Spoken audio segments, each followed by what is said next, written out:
Qué triste si oye la lluvia. Bueno, bienvenidos a este nuevo episodio de Debatiendo, el segundo episodio de este año 2026. Henry Chávez. Bienvenido, Jonathan, bienvenido audiencia aquí en el segundo programa de Debatiendo. ¿Cómo arrancamos, Bueno, Jonathan? este año 2026, bueno, vimos que empezó con el ataque terrorista de Estados Unidos en contra de Venezuela, lo cual hablamos la semana pasada. El asesinato de 100 venezolanos, 32 cubanos, el secuestro de un presidente en funciones, que es el presidente de la República y su esposa. Venezuela, bueno, ya contamos de manera accidental con la primera mujer presidenta de la historia de la República. Y si no me equivoco, no sé, corrígeme ahí, o corríjame el que tenga la información, la primera vicepresidenta de la República Ser presidente. en ser presidenta. Sí, porque la primera vicepresidenta de la República fue la almiranta, ¿no? Sí, Pero Carmen Meléndez.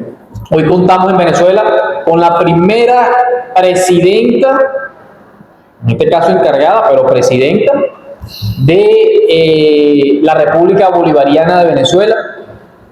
Veía a alguien por ahí ayer en las redes, creo que fue Carvajalino, que publicó un post en Instagram que decía: el dolor de la Sayona y su gente es que la primera mujer en la presidencia no es María Corina. No. Y bueno, esta semana ha sido, o estos días, este primer mes de enero, que estamos cerrando enero, hoy es 26 de enero, conmemoramos el derrocamiento, la caída de Pérez Jiménez el 23. Lamentablemente recibimos la noticia del fallecimiento del compañero Walter Martínez, uno de los grandes comunicadores del país, una referencia internacional, uruguayo, pero nacionalizado en Venezuela, años trabajando en Venezuela.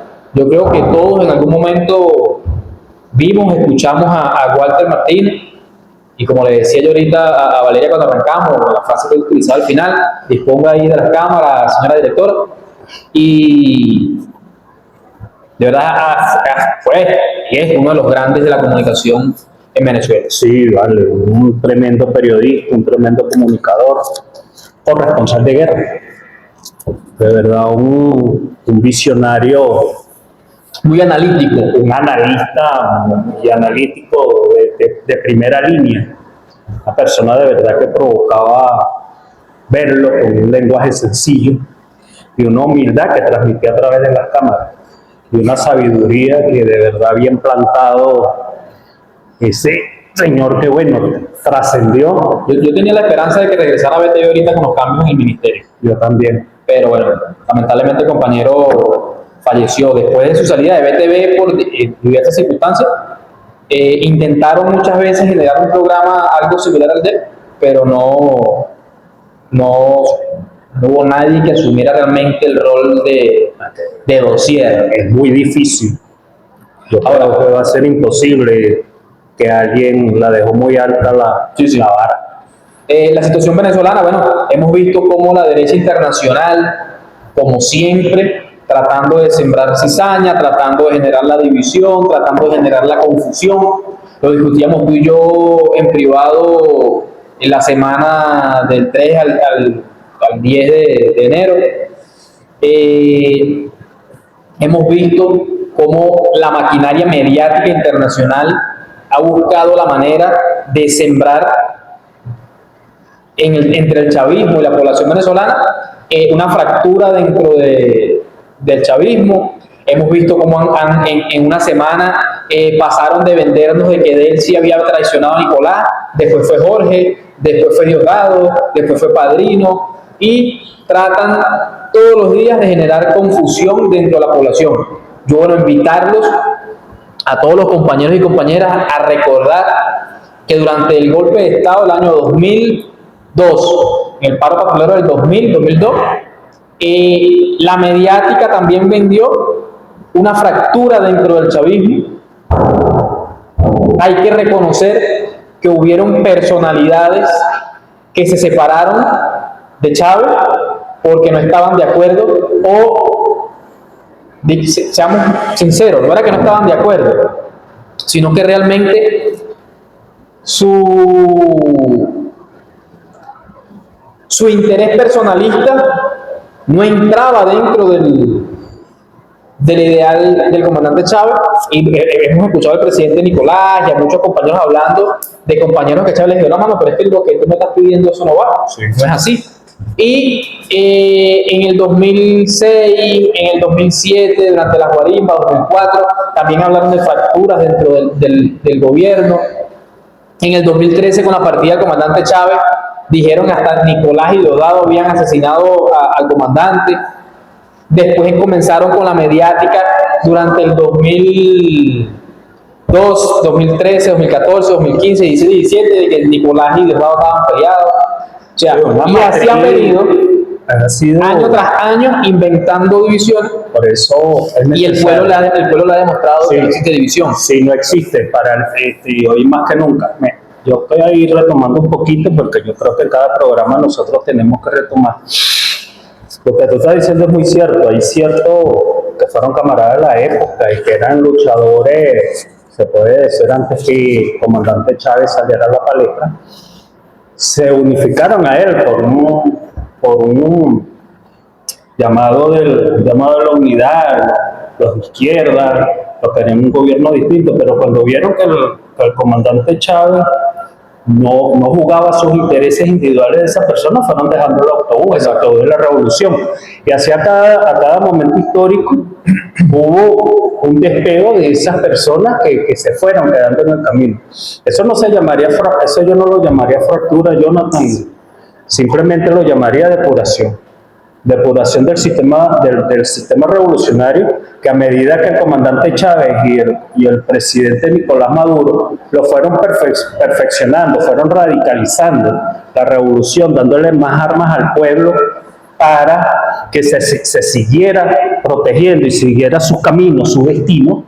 Personas que no jugaban y no juegan esos intereses, por lógica se van a separar. Y como lo dije, yo creo que es una oportunidad, van a brincar desde el venezolano de televisión a Globovisión. Si vemos hay que también ser realista. La dinámica de la política. En la política hay una negociación constante. Sí. Hoy negocio contigo, no está acorde con mis intereses, negocio con el otro. Esa es la real política. ¿Cierto? Muchos de los compañeros que arrancaron con Chávez se despegaron de Chávez porque eran muy marxistas. Y Chávez no vino a instaurar un gobierno marxista. De hecho, lo vimos en los primeros capítulos en el Libro Azul y lo hemos visto en varias ocasiones. Chávez vino a implementar un sistema ideológico autóctono, un sistema ideológico venezolano que nos asemeja mucho con lo que se conoce como la izquierda tradicional, lo que es, en este caso, el comunismo, el marxismo. Chávez nos presentó un socialismo del siglo XXI, un socialismo cristiano, algo hecho en Venezuela para los venezolanos, y de hecho, cuando surge esta idea o esta filosofía del socialismo del siglo XXI, surge también en Argentina una idea semejante, en Brasil, en Bolivia, en Ecuador, Nicaragua, y si las colocamos todas en la mesa, podemos ver que todas son distintas. ¿Por qué? Porque todas tienen que ver con la realidad de cada país. ¿En qué se asemejan? Se asemejan en una lucha en beneficio de la clase obrera, en beneficio del pobre, en beneficio de estas personas que durante 200 años hemos sido pisoteados por los ricos, y buscar la manera de que los recursos de cada nación lleguen a estas naciones, a su pueblo, y realizar convenios económicos que sean de beneficio para cada país. Por eso nace el ALBA, por eso nace Petrocaribe, por eso nace la CELAC y una serie de organizaciones internacionales que nacen en el auge de este socialismo del siglo XXI. ¿Qué vemos hoy en Latinoamérica? En Latinoamérica vemos hoy el resurgir, así como hubo un resurgir en la década del 2000 de los gobiernos progresistas, hoy vemos en la década del 2020 el resurgir de movimientos neofascistas que surgen, bueno, porque también hay que reconocer que hay compañeros que asumieron el poder y no supieron generar la felicidad del pueblo y comenzaron esas disyuntivas entre el mismo Estado.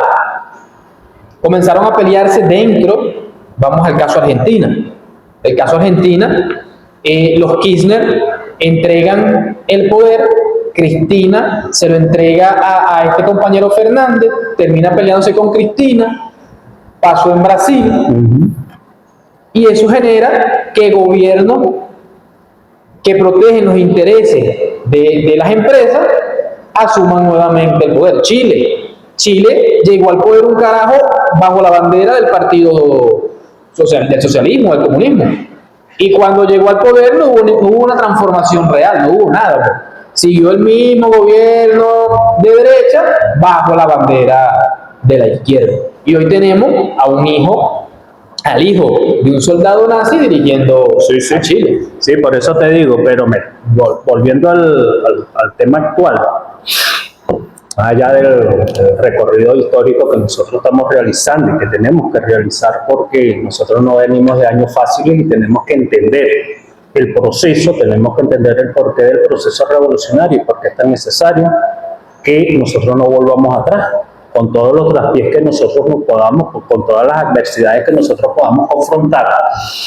Nosotros tenemos que agarrar fuerza y retroceder nunca, rendirse jamás, porque ya sería, creo que un daño más grave de lo que ya la derecha se ha ido apoderando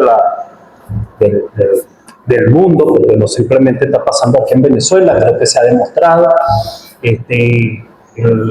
Bolivia, el tema y yo creo que de ahí arranca todo. Pues nosotros se tuvo la oportunidad con el camarada Chávez, con los Kirchner, con Correa, con Evo. Entonces después, bueno, a ellos les tocó entregar ese legado a los segundos, y los segundos traicionaron. El único que no traicionó ha sido Nicolás, porque si ponemos a ver, bueno, tú lo dijiste, en el caso de Fernández, en el caso de Bolivia, en el caso de Brasil, en el caso de Argentina, que creo que es el caso más... En el caso de Bolivia yo difiero, yo no creo que hubo una traición del sucesor, yo creo que hubo malos entendidos. Y el ego de Evo le quiere ser él y él. Sí, el ego de Evo terminó afectando porque creo que no tuvo la madurez. No estamos aquí para juzgar, tampoco sabemos, creo que no entendió el momento histórico. Y a veces eso es perjudicial también, porque yo creo que uno de cualquier espacio tiene que entender el momento histórico que uno vive, y a veces hasta retirarse, Jonathan, ¿sabes? A veces hasta retirarse en un momento clave es parte de esa lucha histórica. Uno a veces, o de plegarse, uno a veces se retira, reorganiza fuerzas y contraataca. Pero nosotros viendo lo actual, Jonathan, nosotros vemos una Venezuela, vamos a poner de distintos factores que tú lo dijiste al principio. Se hizo una acción vil y cobarde, creo que lo hemos dicho aquí reiteradas veces, donde se secuestró un presidente en funciones, donde hubo una masacre de una población. Se toma, se piensa, sale la Sayona celebrando, y algunos celebrando la muerte y el secuestro, la violación de la soberanía, bueno, todo lo que esa gente todavía celebra. Y para sorpresa de ellos no son tomados en cuenta en la geometría del poder que se está planteando en Venezuela. Entonces, con esa estructura política que se ha ido consolidando, que falta por consolidar, se vio en la práctica lo que veníamos hablando nosotros en todos estos programas, que es difícil que un opositor mande en Venezuela. Sobre esa estructura jurídica y que todavía falta por consolidar, y ese es el camino que nosotros tenemos que seguir. Y sí, basado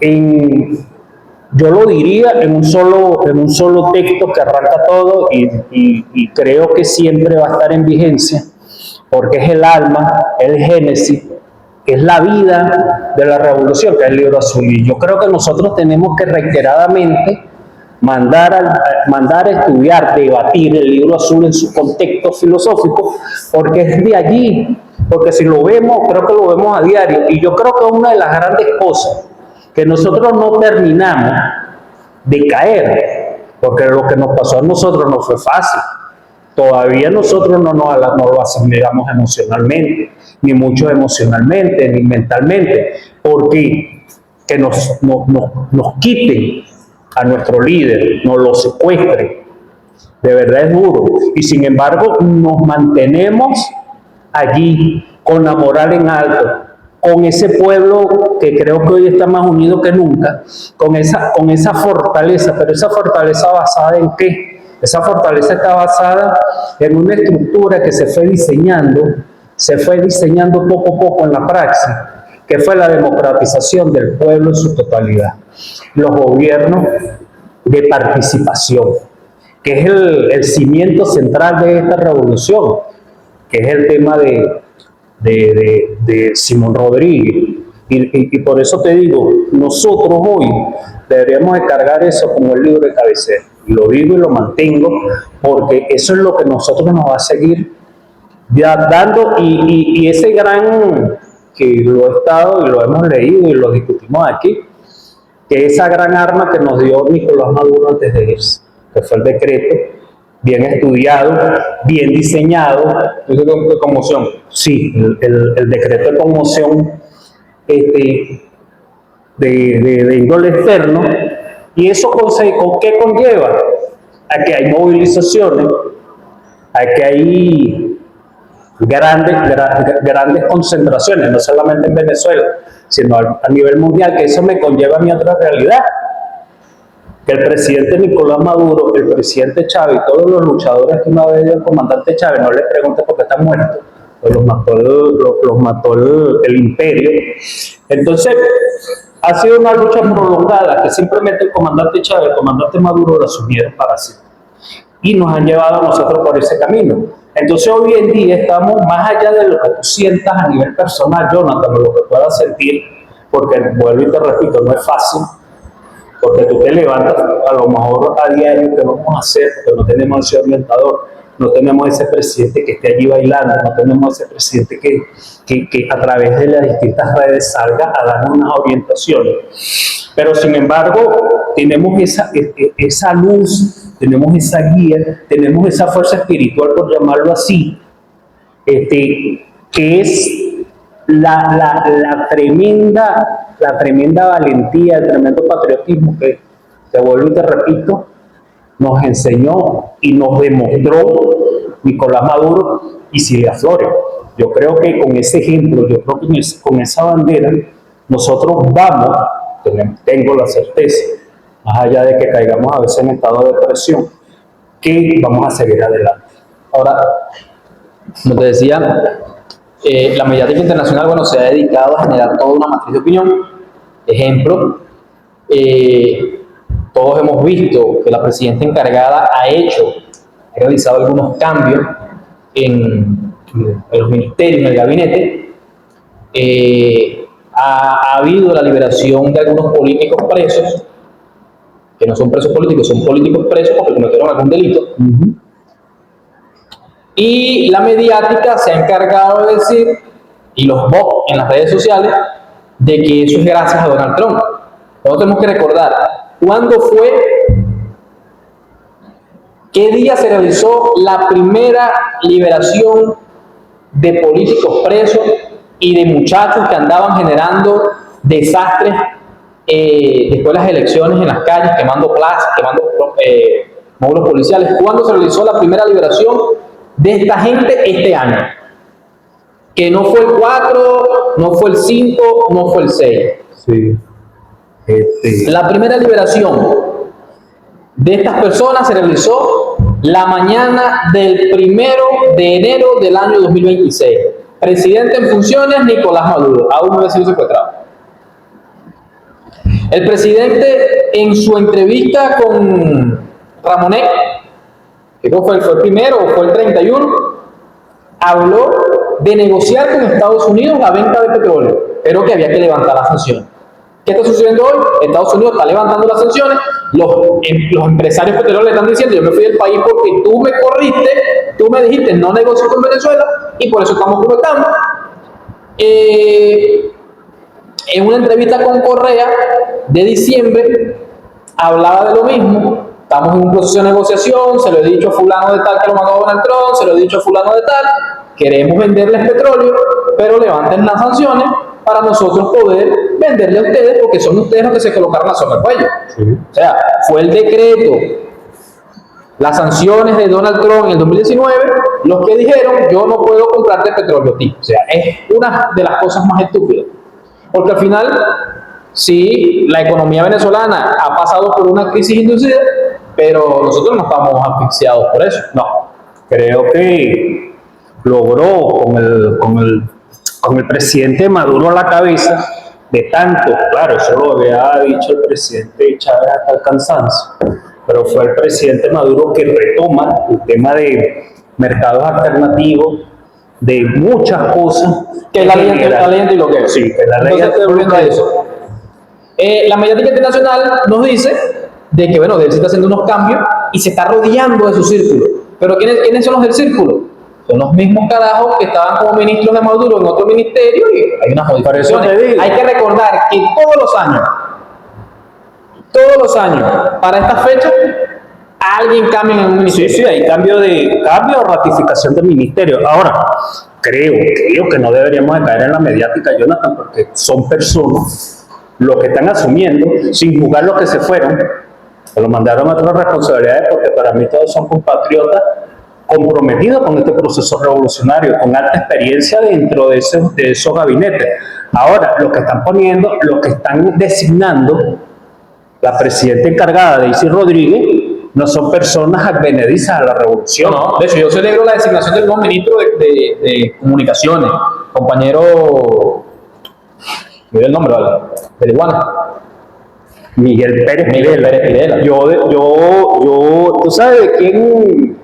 Bueno, Miguel Pérez Pirela es una persona reconocida. Ya hablando de unos cambios en BTV en el tema de noticieros en la mañana, comprometido con esta revolución de que era muchacho, con un alto nivel intelectual, un alto analista de cómo va y viene el tema de los medios, que es donde nosotros vemos muchas debilidades en el tema del contraataque, de la ofensiva mediática.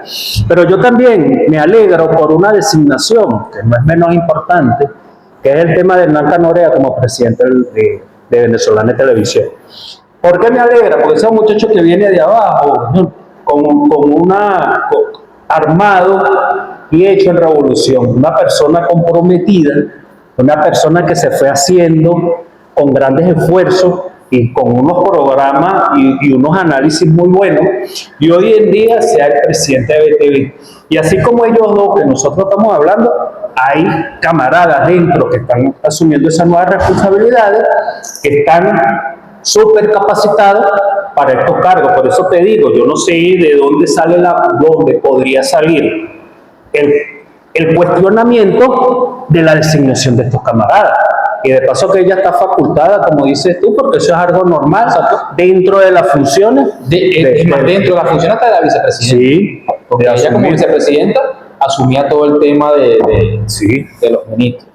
Ahora, lo que sí no nos dicen estos medios de comunicación es estas declaraciones del día de ayer, por lo menos la ley de hidrocarburos, que pretende venderla como una ley de Estados Unidos. No, es una ley que es para darle más legalidad a la ley antibloqueo. Esa es la realidad. Entonces, Delcy Rodríguez decía ayer, quienes pidieron invasiones no son patriotas y no pueden ser incluidos en la vida republicana. Eso no te lo van a mostrar los votos. ¿Por qué? Porque ahí estamos hablando de que hay que quitarle la nacionalidad a estos desgraciados que pidieron invasión a Venezuela, que celebraron el bombardeo. Y es una de las modificaciones que hay que hacer en la Constitución. Sí, y creo que es muy importante porque de verdad, bueno, yo no tengo nombre, si la palabra desgraciada le queda todavía corta, porque de verdad hay que ser demasiado miserable, demasiado rata, ¿no? ¿Puedo decir la palabra rata? Alguien decía en estos días que la guerra de independencia,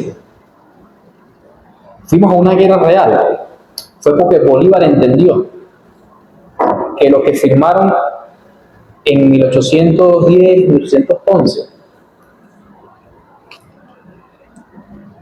velaban por los intereses de la corona española, aún firmando por la independencia de Venezuela, velaban por los intereses de la colonia española y de sus bolsillos, que era la burguesía del momento. Y que eso llevó, obviamente, a la caída de la Primera República y llevó a que fue necesaria esa guerra donde murieron miles de personas para poder garantizar la independencia real de Venezuela. Y hoy, 200 años después, en el marco de una segunda batalla de Carabobo, nosotros vemos cómo es necesario realmente radicalizar la revolución. Cuando hablamos de radicalizar, no estamos hablando de lo que nos venden como radicales, que son los carajos que lanzan bombas, no. Estamos hablando de ir a nuestras raíces, como decía Chávez, profundizar en lo nuestro y consolidar lo que estamos construyendo. Y nuestra presidenta encargada ha venido hablando de seguir fortaleciendo el poder popular, de fortalecer el Estado comunal. El 8 de marzo y la primera consulta del 8 de marzo.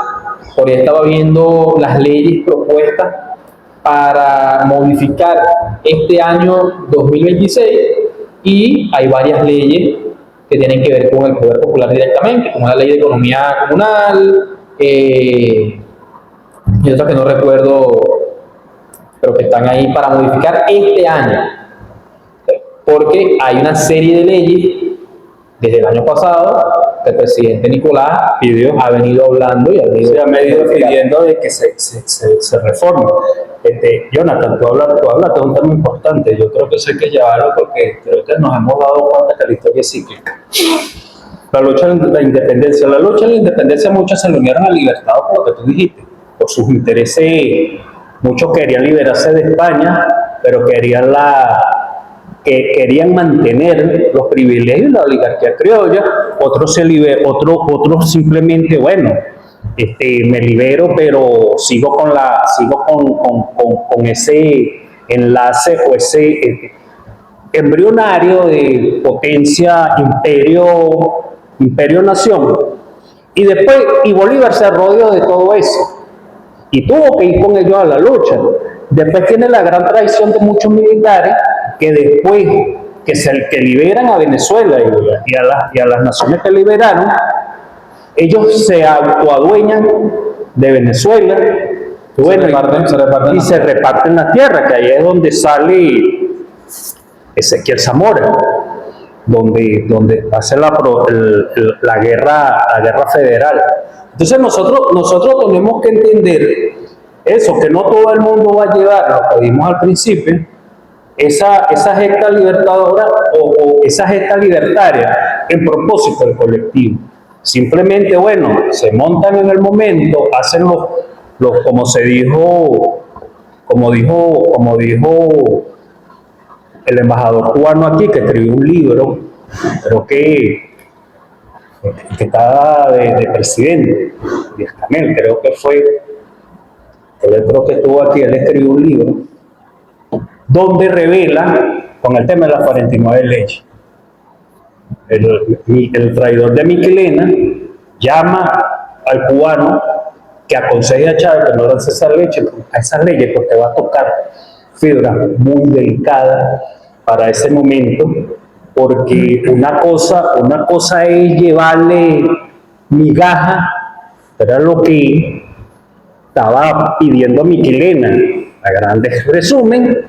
Bueno, le tiramos un carrito aquí, le regalamos una computadora, un teléfono para que ellos se, tipo espejito, pero que no hayan cambios profundos dentro dentro de ese periodo de gobierno. Chávez lanza las 49 leyes habilitantes, donde empieza una transformación profunda, y eso que él todavía no se había declarado socialista. Yo creo que eso es lo que ha hecho que el chavismo se mantenga en el poder durante más de 25 años.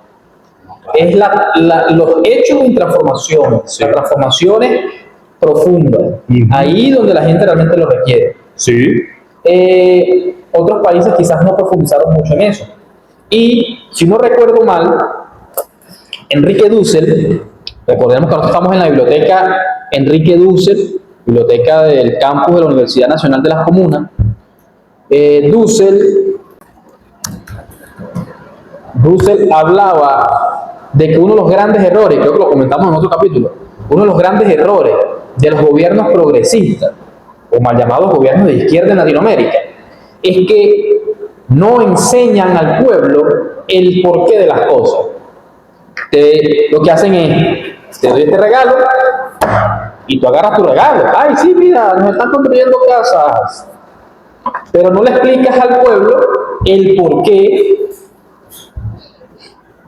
de ese plan de vivienda. Por lo menos en Venezuela podemos recordar que no existía un plan de vivienda real.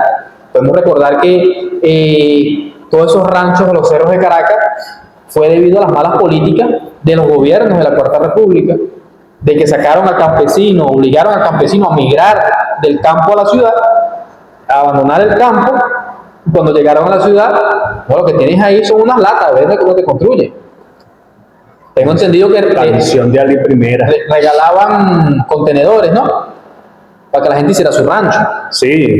Entonces, en esta situación, creo que Chávez fue muy enfático en el tema de intentar formar todos los domingos, todos los días a la población. La gente no le prestaba atención, muchos no prestaban atención. El presidente Nicolás en su dinámica también lo ha intentado, pero en otros países no se ve eso. O sea, no he visto, no sé, yo no vi a los Kirchner con una programación habitual para explicar cosas del país. Yo no he visto a Lula en eso. El único anglo en México que se lanzó sus mañaneras todos los días y todos los días hablaba de las noticias del día anterior y de la situación del país. Sí, acuerdo. Mira, lo que pasa es que, bueno, nosotros tenemos que recordar, a lo mejor muchos dirán, porque una de las grandes, volviendo al pasado, tú sabes que, vamos a muy brevemente el tema de Carlos Andrés. Hubo la guerra del petróleo, la guerra en Oriente, para esos años, cuando estaba mandando Carlos Andrés en el primer mandato.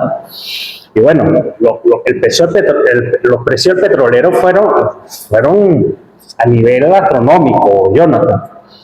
Entonces, Venezuela se envolvió una especie de una mini Arabia Saudita.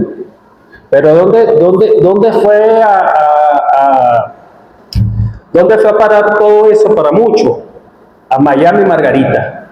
No hubo el famoso tema de está barato, dame dos, que se iba para eso. Y bueno, muchas cosas allí que sucedieron, donde no se implementó una verdadera programas sociales en protección del más vulnerable. Después se cae porque hubo más derroche por parte del Estado y mucha corrupción, y se cae en el famoso Viernes Negro, haciendo aquí un resumen. Cuando gana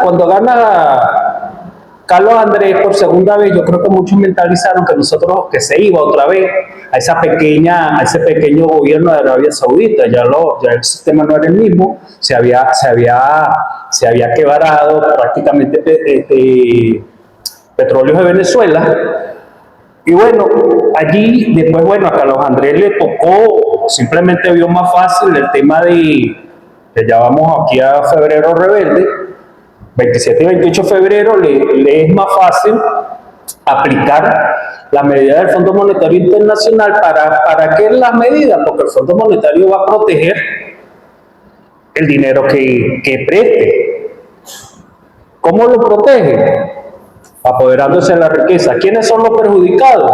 Los más vulnerables. Pásalo al 27 y 28 de febrero. Te digo esto, ¿por qué? Porque a Chávez le tocó, y Chávez lo calificaron de populista. ¿Por qué? Porque, vuelvo y te repito, en los gobiernos anteriores de la Cuarta República, lo que hicieron fue incrementar la pobreza porque te regalaban 4 latas de zinc para que tú hicieras un rancho en la esquina, allá arriba en Petare, donde te llevó a ti la oligarquía, porque nosotros, te lo dije aquí una vez en el programa, Jonathan, nosotros no escogimos la tierra, nosotros nos obligaron a irnos para sitios que eran inhabitables. ¿Por qué? Porque las mejores tierras fueron escogidas, robadas. ¿Por quién? Por las grandes oligarquías. Y eso pasó con el campesinado. Los campesinados tenían conuco, que vivían bien, los enamoraron porque las petroleras, las corporaciones, las industrias se fueron para las grandes capitales, se vieron sin nada y no les tocó otra que invadir. Esa es la gran verdad. Entonces, ahora, volviendo al tema, a la historia reciente del comandante Chávez, cuando empieza con esos grandes programas y empieza con la redistribución verdadera, hermano, de las ganancias petroleras, ahí es cuando nosotros vemos que, si tú te pones a ver, que después no lo entendimos, hubo un equilibrio de 2 cosas. Una, salir de la mala educación que teníamos, porque la educación estábamos mal, muy mal. Se logra alfabetizar, que aquí el analfabetismo estaba bastante elevado, sin hablar del bachillerato y sin hablar de la universidad, que cuando agarra el comandante Chávez ya se estaba hablando de privatizar lo que era toda la educación, las universidades que habían tradicionales, que de cierta forma estaban privadas, porque a ti te hacían exámenes de todo, Jonathan. Yo me acuerdo que yo presenté varios exámenes de esos de actitud toma que eso después lo eliminaron cuando Chávez, a ti te preguntaban cuánto ganaba tu papá, tu abuelo, qué grado académico tenía tu abuelo, todo eso. Entonces, a medida de eso, de ese estudio, de esa evaluación, a ti te excluían. Y bueno, siempre hay un margen de error, ahí tengo que decirle margen de error, porque bueno, presentaron 5.000 personas que son de bajos recursos, vamos a darle acceso a 500, para mantener un equilibrio allí. Los otros 4.500, bueno, que vayan a trabajar para la fábrica. Te tenían un INSE, que también se dijo aquí, que simplemente lo que hacía era captar personas y quitarle todo tipo de autoestima, de estudio, de superación. Estudias 6 meses, estudias soldadura, te metemos en una empresa, allí trabajas toda una vida, te retiras, compras un carro libre y terminas tu vida en carro libre. Es más, en esa época, Jonathan, las muertes para robar los taxis era garrafal, porque la mayoría, o los que trabajan en empresas, trabajan en carro de noche o de día. Entonces el comandante Chávez rompió todo eso. Y tenemos que recordarlo. Y yo cada vez que pueda, Jonathan, voy a recordarlo, porque nosotros tenemos que recordar de nuestros orígenes, nosotros tenemos que recordar esa gran filosofía que nos dio el comandante Chávez, esa filosofía que tiene el presidente Maduro y que está siguiendo la presidenta encargada, Dilcy Rodríguez, porque si tú ves el discurso, más allá que nosotros nos quieran poner o nos dieron ese gran ataque maléfico y cobarde, secuestrándonos a nuestros presidentes, a lo mejor en otros países estuviéramos inmutados. Sin embargo, la presidenta, con la valentía, y los revolucionarios que están a cargo, esos camaradas que están gobernando, con esa gran valentía se han puesto la bandera que dejó el presidente Nicolás Maduro y se sigue en la continuidad en la revolución. O sea, que tú te pones a ver, el presidente Chávez no ha arado en el mar.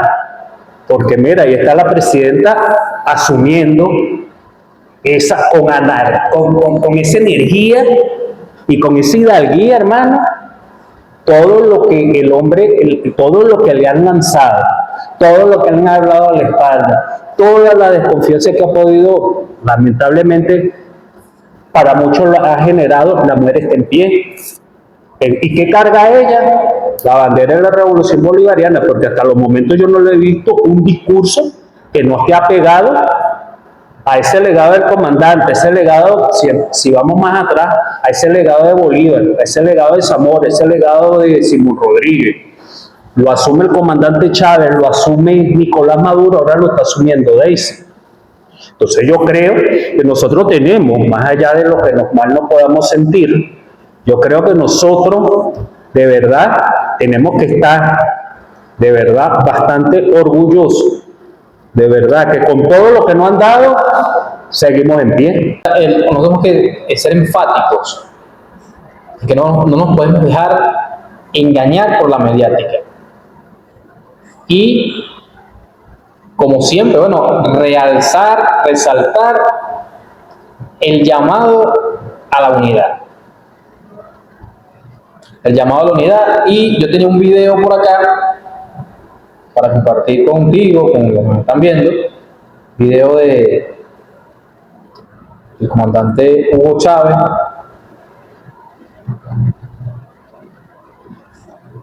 donde nos hace un llamado al tema de la unidad. Escucha ahí que dice el comandante Hugo Chávez. Solo la unión nos falta, decía Bolívar, para completar la obra de nuestra regeneración.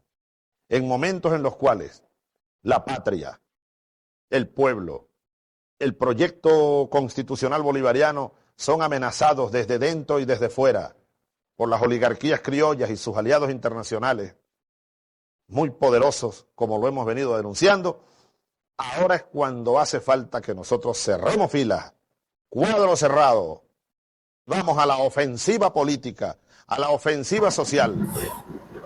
Entonces, son palabras del comandante Chávez, muy acordes al momento en el que estamos. O sea, tenemos que cerrar filas en el tema de que no podemos permitir que factores externos pretendan dividirnos. Ayer hablaba con alguien y me decía cosas que uno ve en las redes. Me decía, no recuerdo exactamente qué era, pero me hablaba del tema, pues, de la división de los grandes cambios que iba a hacer Donald Trump. Yo le decía, ¿pero de qué cambios me estás hablando? ¿De qué cambios me hablas si quien está en el poder sigue siendo el chavismo? O sea, los cambios los hacemos nosotros. Si la dinámica diplomática y política que lleva la presidenta hoy es la misma del presidente Nicolás Maduro. Pero, vuelvo y repito, a través de los medios pretenden vendernos una fantasía que no existe, acorde a los intereses de ellos, cuando en Venezuela todos estamos claros que sigue gobernando la Revolución Bolivariana, se sigue gobernando bajo la bandera de Hugo Chávez, y bueno, lo decía la presidenta ayer, ya basta de que Washington pretenda meter las manos en la dinámica política de Venezuela. Sí, mira, ahora, vuelvo y te repito, el decreto, yo te lo digo muy sinceramente, leí el decreto y entendí muchas cosas. Un decreto que fue firmado por un hombre que ha sido secuestrado y bueno, por poco casi asesinado, donde vio gente de su, me imagino, de su entera, por lógica, de su entera confianza, y la confianza genera cariño, genera amor, que están allí, que fueron masacrados y matados y que murieron para defenderlo a él y a la primera combatiente. Ahora, con todo ese escenario, que él no sabía ni sabe cuál es por la lucha, independientemente de las luchas mundiales que se están haciendo por su liberación, la exigencia, no sabemos el futuro de él. Pero con todo eso, el hombre firmó un estado de conmoción, Jonathan, que vuelvo y te repito, te dije a ti, siga con normalidad, porque aquí no ha pasado nada, donde se garantice la paz. Si la paz es mi entrega, si la paz es mi rendición, si la paz, lo que se haya querido en los peores escenarios suceder, hermano, porque cuando él firma ese decreto, él no sabía si lo iban a agarrar con vida, y sin embargo lo firma y llega, vuelvo y te repito, con esa entereza cuando sale, y con esa hidalguía, con esa valentía, y confronta a los tribunales estadounidenses y le dice lo que le dice. Vuelvo y te repito, eso es algo que, bueno, eriza la piel, el patriotismo y ese nacionalismo, ese orgullo patrio que tuvo el presidente Maduro y la primera combatiente. Y basado en ese decreto, y basado en las otras orientaciones que le dio y le está dando el equipo político, es que Daisy está haciendo lo que está haciendo. Porque volvemos a todos los discursos de Daisy. Los puros discursos de Daisy han sido de patriotismo, han sido de revolución, han sido de gente que le duele que le hayan quitado. Lo ha dicho: yo no soy presidenta, el presidente es Nicolás Maduro Moro. A mí me tocó aquí por las circunstancias de la historia, pero yo soy más que una de entregarle de nuevo la cinta al presidente electo por los venezolanos, que se demostró de paso que aquí no hubo ningún engaño, ni nada de eso.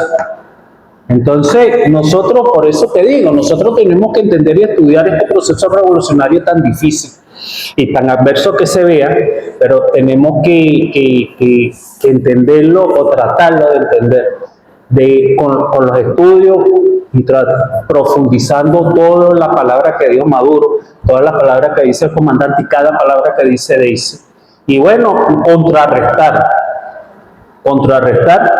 esa memoria, y tenemos con qué. Creo que tenemos hoy por hoy, tenemos los argumentos que a lo mejor algunos no lo creían, Jonathan, porque a lo mejor muchos decían, porque caemos en esos errores, porque no entendemos. Entonces voy yo y me pongo de ejemplo yo. Bueno, estamos en bloqueo, estamos en sanciones, estamos en esto, estamos en aquello. Bueno, yo me voy a ver una marcha en Caracas y veo a un presidente de la República, que es presidente de la República, en un vehículo, que por X por Y lo tiene. Entonces salgo yo, bueno, ¿por qué si estamos en sanciones, por qué el presidente anda en carro?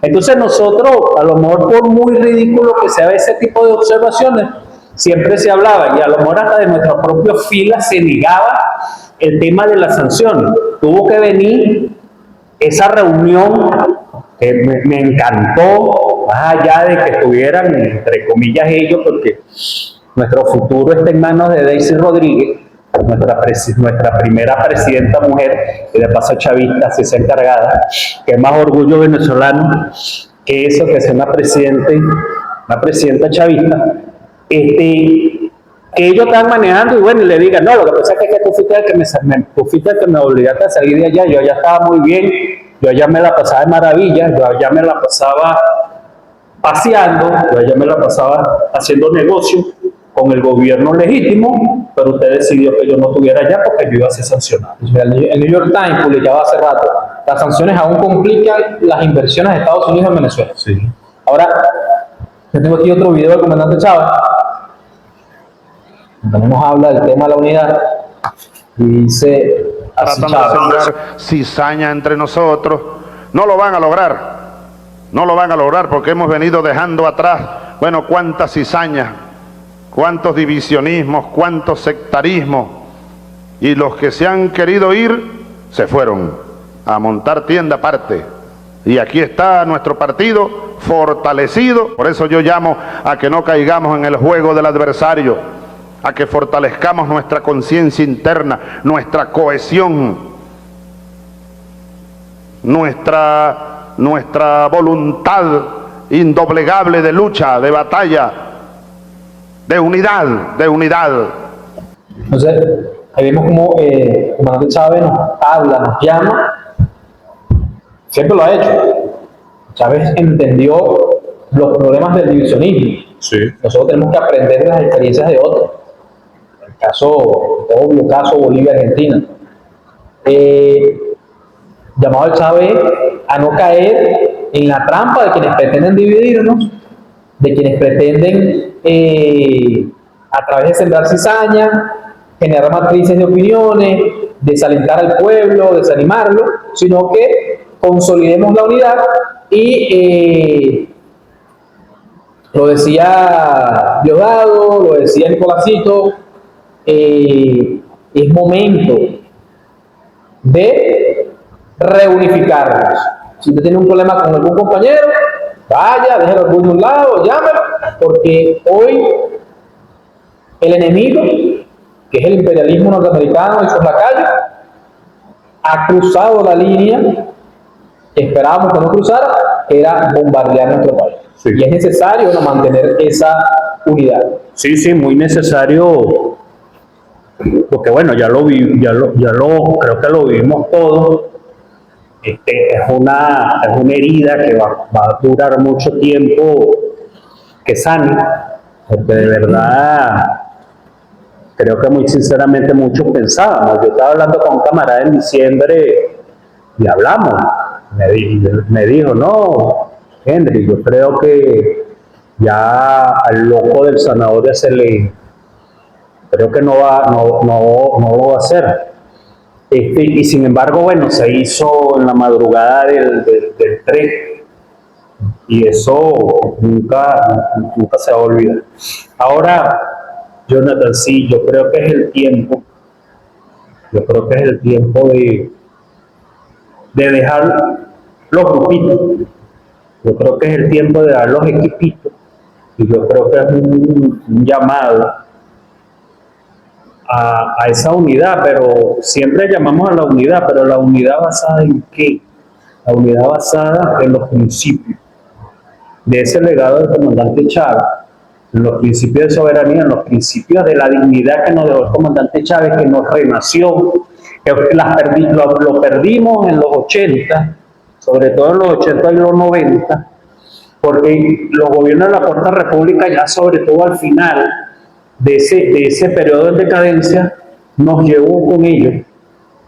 Y eso para nadie es un secreto, te lo digo con porque yo viví mucho el tema de los 90 a los 2000, y aquí hubieron dos periodos que fueron esperanzadores. Uno, el 92, cuando surge ese 4 de febrero, cuando sale el 4 de febrero, y dos, cuando Chávez gana las elecciones, que se va haciendo ese recorrido por todo el país, una campaña que fue totalmente, por decir algo, Muy atípica a lo tradicional, un lenguaje y muy atípico al comandante y a las demás campañas, porque las demás campañas, no es que yo sea viejo, pero todo el mundo esperaba las campañas porque algunas las se iban a regalar. Que tú no lo creas, en eso estábamos, de verdad. Da lástima decirlo como cayó el pueblo venezolano, pero alguna lata de zinc nos iban a llevar a los barrios, que con tanto esfuerzo y muy poca, bueno, yo tuve la suerte de nacer en un hogar, Jonathan, donde mi papá era del Partido Comunista y lógico, odiaba a los adictos a los copellanos. Él agarra el voto, vuelve a votar cuando sale el comandante Chávez, vuelve a resurgir, lo llama otra vez a la urna, fue por decirlo, su nuevo primer voto, y así como el de mi papá, el de mi mamá, y muchos que nos estábamos estrenando en esa época, fue en conjunto nuestro primer voto por ese nuevo renacer. Entonces, se estaba acostumbrado a eso, a ese tipo, y no teníamos, vuelvo y te repito, la gente decía, me imagino que los estudiosos, los sociólogos, los politólogos y todo aquello de esa época, Lo único que decían, llegar a las partes marginales y ofrecerle una letecín y ya, o simplemente un vaso de leche escolar, un programa que mayormente la leche llegaba mala a las escuelas, o simplemente no sé qué tipo de alimento era. Entonces, eso Jonathan, eso se cae. Bueno, estamos en una tarde lluviosa. Sí, digo que Sí. la lluvia, pero no la veo. Sí. Entonces, nosotros tenemos que ver eso. Y una dignidad que se ha mantenido, Jonathan, no nos han logrado doblegar. Y yo estoy seguro que no nos lograrán doblegar. No nos han logrado ni no lograrán. Estamos en una lucha independentista. Creo que está muy bien lo que escuché en estos días, que por nuestros ADN todavía corre con mucha fuerza esa sangre libertaria. Ya decía el comandante Chávez, la unidad es imprescindible, decía Bolívar, porque la unidad nuestra se inspira mucho en Bolívar, que a mí me es un puente espiritual con el pueblo. Y decía, ya yo sé qué es lo que quiere el pueblo, no hay ni que preguntarle, el pueblo quiere unidad, porque el pueblo sabe que de esa unidad dependerá su destino, su futuro. Aquí no hay cabida ni debe haber para la división. Unidad, unidad, conciencia, coraje revolucionario, coraje para enfrentar con optimismo, con alegría, con verdadero furor de patria. Comandante Chávez, bueno, su pensamiento sigue vigente. Más que nunca. Yo tengo por ahí otro video del comandante Chávez, porque así como el llamado es a la unidad, también es a mantenerse firme ante esta circunstancia. Dice el comandante Chávez en este video lo siguiente: Que nadie dude, que nadie vacile. Decía Bolívar en 1810, pongamos sin temor la piedra fundamental de la libertad suramericana. Vacilar es perdernos. Yo digo hoy, casi 200 años después, en la misma ciudad de Caracas y delante del gigante que despertó el pueblo venezolano, pongamos sin temor a fondo las piedras fundamentales de la revolución bolivariana. Vacilar sería perdernos. Adelante, sigamos batallando y sigamos llenando nuestra historia de luces, de victoria, de alegría, de esperanza y de sueños. Entonces, bueno, y la consigna que surgió el año pasado, muy centrada en esta, que es dudar es traición. Vemos como el presidente Chávez nos llama a no vacilar, a mantenernos firmes con nuestras ideas, no caer en el idealismo tampoco, ¿no? Pero mantenernos firmes con nuestras ideas, mantener la lucha que hemos tenido, estar claros de que esto no se va a acabar mañana, de que la lucha va a ser continua, el imperio no va a descansar. De hecho, así como la mediática nos vende lo que nos quiere vender sobre una supuesta traición dentro de las filas de la revolución, también podemos ver cómo ya comenzaron a generar, ya el cartel de los soles no existe, pero ya hay medios de comunicación hegemónicos hablando de que Delcy es parte de un sistema de narcotráfico internacional. O sea, volvieron a montar el mismo guión. Sigue la piratería de buques petroleros en el Caribe. O sea, seguimos en la misma mediática. Ahora, Jonathan, yo te voy a decir algo. Con todas las arremetidas que como estoy pasando de idealista, pero eso también creo que lo profetizó el comandante Chávez, lo profetizó Fidel. Yo creo que mi más grande deseo terrenal, y yo creo que sí se va a dar, porque va a llegar un tiempo que nada es para siempre. por muchas armas que tenga el imperio, por mucho, creo que está presionando su propio, o está acabando su propia tumba. La situación allá está fea. Sí, y yo solamente pido Esta semana mataron una de Kentucky, ¿no? mataron a un enfermero.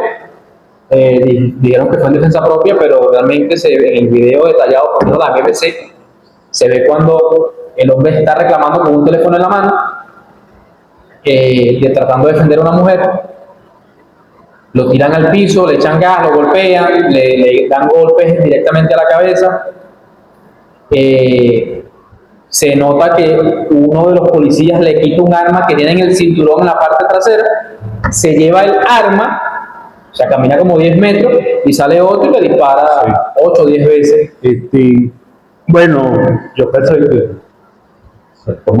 yo un poquito más viejo que tú. Yo pido ver, y es mi gran sueño, la caída del imperio. Y yo sé que está a pocos años de caer, y estoy seguro de verlo caer, porque ningún imperio ha sido eterno. Todos los imperios han caído por el mismo error: querer ser imperio global de todas las naciones. Y esto está cometiendo y este presidente genocida está acelerando este proceso que yo creo que el mismo sistema norteamericano lo está viendo, que está como prensando mucho la cabulla para lo que venga en el futuro. Los mismos errores. El Imperio Romano. Los mismos el imperio romano, el imperio persa, el imperio egipcio, todos los imperios a nivel de la historia que se ha fundado la humanidad, hermano, han caído por lo mismo. Y hay uno que ha sobrevivido a todas las caídas del gran imperio, que la gente, una vez leí un libro y decía que el gran imperio eterno eran los chinos. Porque se han mantenido, pero claro, pero han sido atacados, pero se han mantenido. China como imperio no existe realmente. Nunca ha existido. Pero tiene unas políticas de integración que les ha servido, y que la guerra de Estados Unidos en este momento en contra del mundo, porque es Estados Unidos contra el mundo, es tratando de frenar la expansión china, y lo que está logrando es que China entre a su territorio. Sí.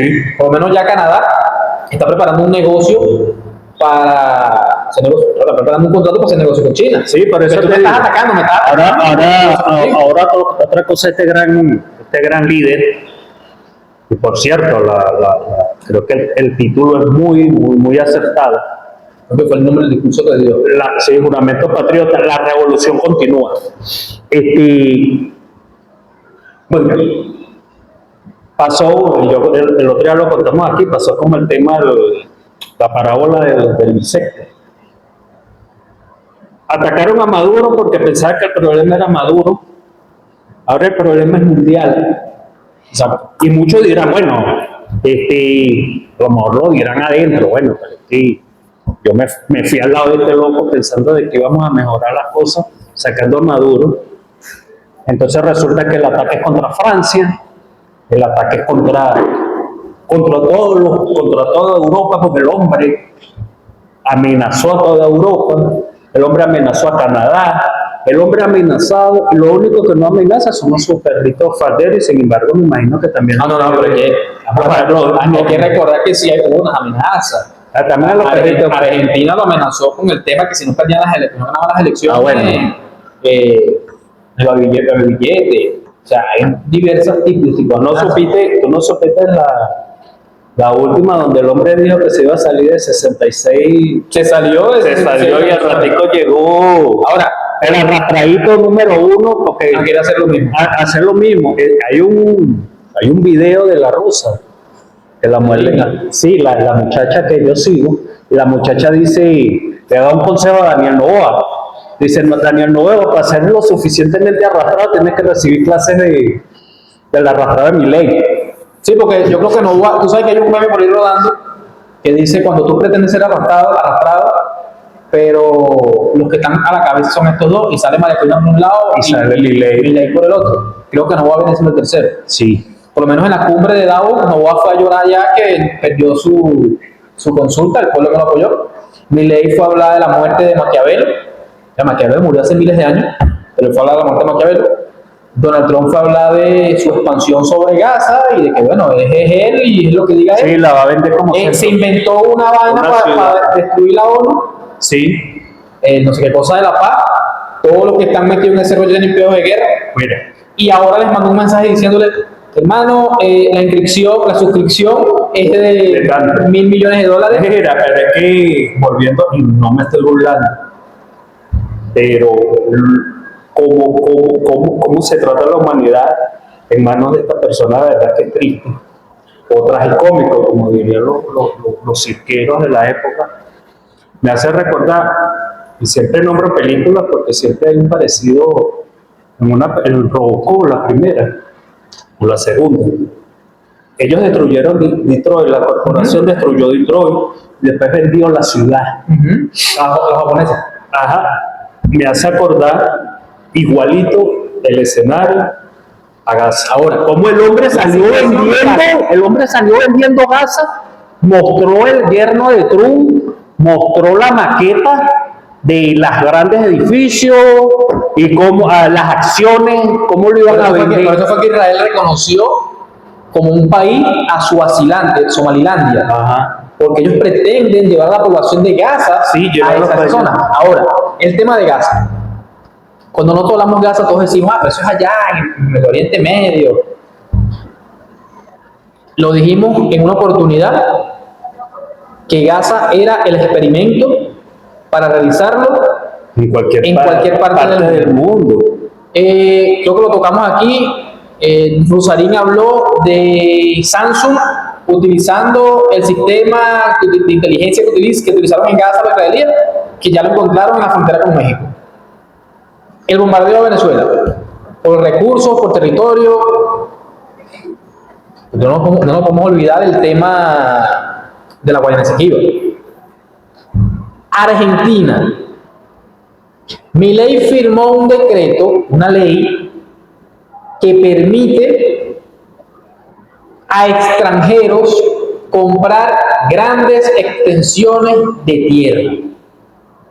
Y al día siguiente queman la Patagonia.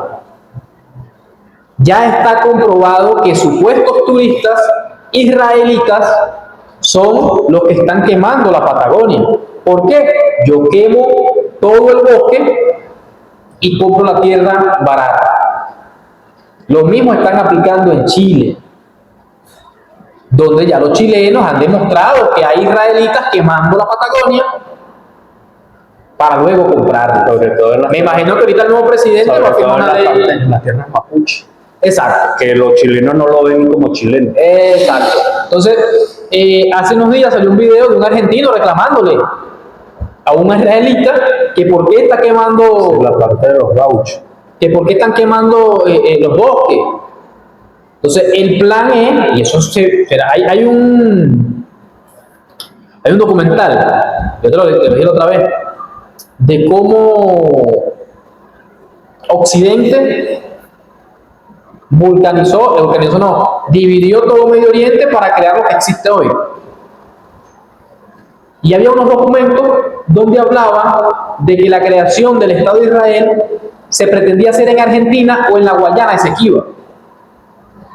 Y que bueno, por obvias razones, por temas religiosos, para poder mantener la temática, se hizo donde está hoy Israel.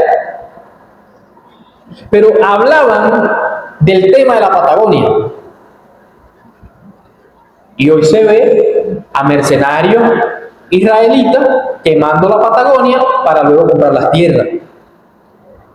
Recordemos a la señora Maya Corina ofreciéndole a Estados Unidos y Israel la Guayana Esequiba con tal de que bombardearan Venezuela. Eso no se nos puede olvidar a nosotros. Como se ha hablado mucho de que cuando caiga el gobierno nos vamos a quedar con el petróleo, con las tierras, que no hablamos solamente de los recursos que hay en la tierra, sino que hablamos de crear grandes centros turísticos donde nos va a pasar lo que está pasando con Puerto Rico. Mira, yo no soy fanático de Bad Bunny, pero hay dos canciones en este momento que son de referencia en Latinoamérica. Uno, Latinoamérica de Calle 13. O sea, eso es donde se habla muy claro. Tú no puedes comprar el tiempo, no puedes comprar el soso. Y la otra, de Bad Bunny, no recuerdo el nombre, que es donde habla a lo que le pasó a Hawái. ¿Qué pasó en Hawái? En Hawái, el imperio hawaiano, donde existía un rey, una reina, negociaron con Estados Unidos, permitieron que los gringos entraran a la tierra, sembraron grandes cantidades de caña, y después los gringos dijeron, no me conviene esta vaina, está pagándote. Derrocaron al rey, establecieron un gobierno títere, una supuesta democracia, y cuando dijeron la democracia tampoco me sirve, derrocaron esa vaina y se la anexaron a Estados Unidos. Sí. Y obviamente eso conlleva a el exterminio de la población. ¿Qué es Puerto Rico hoy? ¿Qué es lo que dice Bad Bunny en esa canción? En Puerto Rico, los norteamericanos, que primero no tratan al puertorriqueño como parte de Estados Unidos porque no son estadounidenses, son una colonia con un nombre moderno que es Estado asociado. Alguien lo decía hace unos días, que Venezuela debería convertirse en un Estado asociado. O sea, ese animal no ve la realidad de Estados Unidos. En Estados Unidos, Donald Trump, cuando el huracán María fue y lanzó un papel toalé. Y esa gente todavía está afectada por el huracán María, que fue en el 2017, 2018. Todavía están sin electricidad, muchas zonas. Entonces, viajan a Estados Unidos, compran un terreno. Ejemplo, voy a Margarita, compro unas casas en Margarita, monto unas tiendas, y comenzamos esa vaina a ponerla más cara. Entonces el poblador originario del terreno se ve asfixiado porque el precio lo estás colocando tú, los negocios son tuyos, yo tengo que comprarte a ti, pero tengo que comprarte a tu precio, no al precio de lo mío. Y al final termina el poblador migrando, y es lo que se conoce hoy como la gentrificación. Pretenden hacerlo en México. En México ha habido protesta en contra de la gentrificación. Hay por ahí unos influencers apoyando esa vaina. Pero entonces cuando el mexicano se va a Estados Unidos le llaman migración ilegal. Pero cuando tú te vienes a mi tierra a invadirlas de una manera, de un golpe blando, ahí le llaman gentrificación. Entonces tú tienes el derecho de venir a decir cómo se hacen las cosas. Claro, por eso te digo, mira, bueno, yo no sé, por mucha mediática en contra de que a veces de los gobiernos progresistas existe, siempre se cuela las realidades y uno tiene que estudiarla y debatirla y ver. Y yo creo que más allá de las doctrinas que se estudian, uno ve su experiencia propia desde un sitio, desde un gentilicio, desde una raza. Y yo tengo que entender que sería idiota de mi parte yo pedir que un tipo como Zanahoria, genocida, racista, fascista, venga y yo le abra la puerta a mi territorio. Yo estoy poniéndome la navaja en el cuello, Jonathan, porque yo sé que me va a eliminar como raza. Y yo creo que eso es por eso te digo, es una idiotez.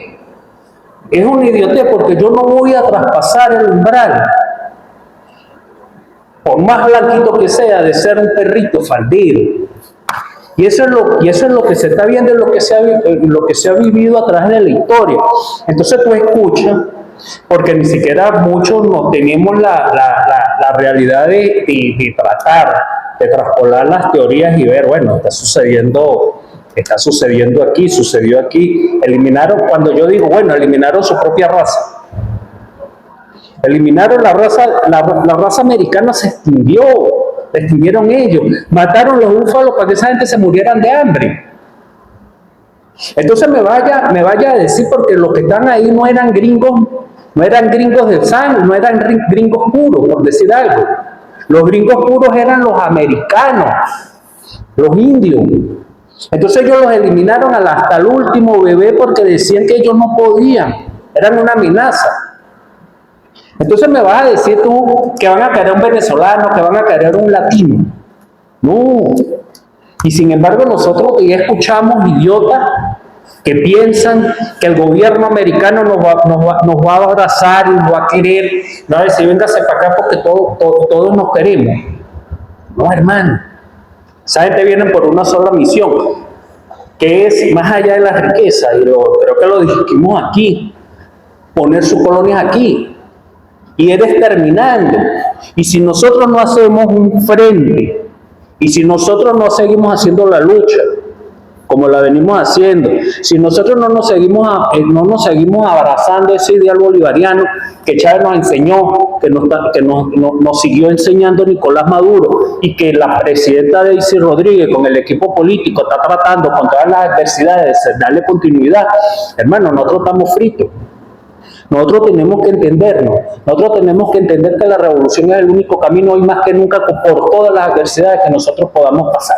No hay otro camino, el otro camino es la extinción de nosotros mismos por parte de esa clase de coloniaje que el otro día tú lo comentaste muy bien. Pensábamos que ese fascismo había muerto cuando mataron a Hitler, cuando el gobierno ruso lo elimina, pensábamos que eso había llegado allí. Resulta que se traspoló hacia América y hoy está más vivo que nunca. Por ahí hay algo de eso. La misma idea, pero la decían de otra forma. Decía que no murió, sino que cambió de cara, algo así. Sí. Una cuenta llamada Cuerpos Parlantes en Instagram. Dice, no vuelven los fascistas, nunca se fueron, solo cambian de forma. Y estamos viendo cómo se identifican en todo el mundo. Pero también leí hace unos días a alguien que decía, y esto hay que ponerlo a consideración, que el fascismo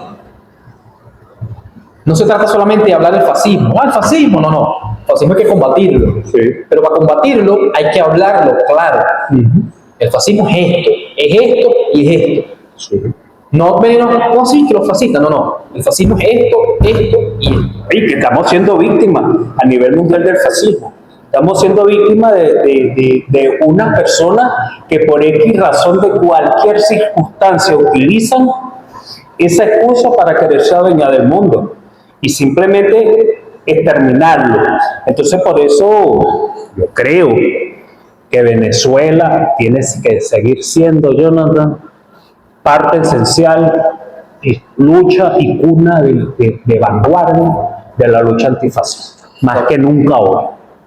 Yo tengo por aquí otro video que no estaba en mi programación, este video, pero el programa pasado lo cerré con unas frases del comandante Fidel, y bueno, y tengo el video de Fidel para que veamos y escuchemos qué dice Fidel al respecto del momento en el que nos encontramos.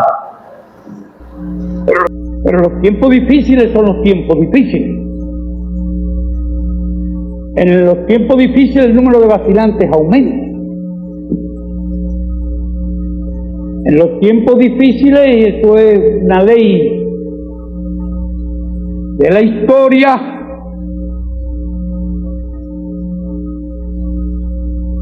hay quienes se desalientan, hay quienes se acobardan, hay quienes se reblandecen, hay quienes traicionan, hay quienes desertan. Eso pasa en todas las épocas y en todas las revoluciones. Pero también en tiempos difíciles es cuando realmente se prueban los hombres y las mujeres. En los tiempos difíciles es cuando se prueban realmente los que valen algo. Los tiempos difíciles son la mejor medida de cada cual, del carácter de cada cual, del coraje, del valor de cada cual, de la conciencia de cada cual, de las virtudes de cada cual. y sobre todo de las virtudes de un pueblo y las virtudes patrióticas y revolucionarias no le faltarán jamás. No le faltaron jamás a este pueblo y no le faltarán jamás a este pueblo.